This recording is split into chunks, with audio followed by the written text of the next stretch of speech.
வணக்கம் என் அன்பு தோழனே, தோழியே.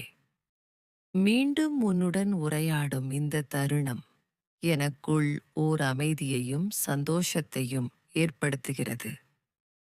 சமீபத்தில் நான் ஒரு அழகான கதையை படிக்கும் பொழுது, அதில் வந்த ஒரு சிறு பகுதி என் மனதை ஆழமாக கவர்ந்தது. ஏன் தெரியுமா?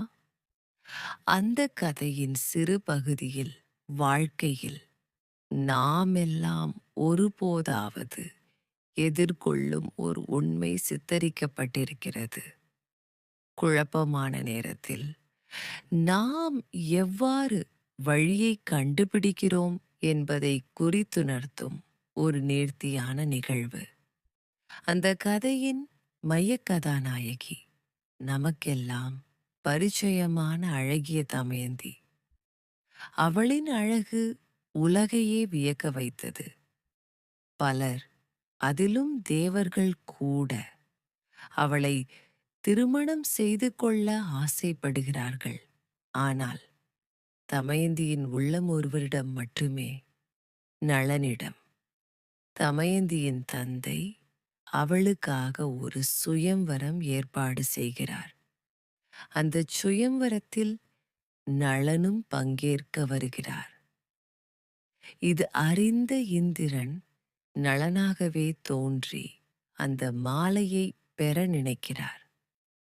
தனக்கே திருமணமாக வேண்டும் என்பதற்காக நளனின் உருவத்தை எடுத்துக்கொள்கிறார். அவருடன் மற்ற 3 தேவர்கள், அக்கினி, வருணன், யமனும் நளனாகவே மாறி வருகிறார்கள்.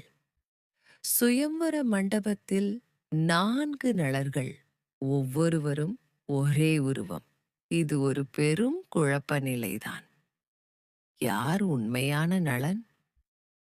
தமயந்தி அந்த நேரத்தில் பயத்துடன் அல்ல, அமைதியோடு சிந்திக்கிறாள்.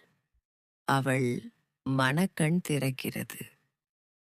கண்ணால் மட்டும் காண்பது போதாது, உள்ளுணர்வும் நுண்ணறிவும் ஒன்றாக வேலை செய்ய வேண்டும் என்பதை உணர்கிறாள். அவ்வளவு பேரில் ஒருவனுடைய மாலை மட்டும் வாடியிருந்தது.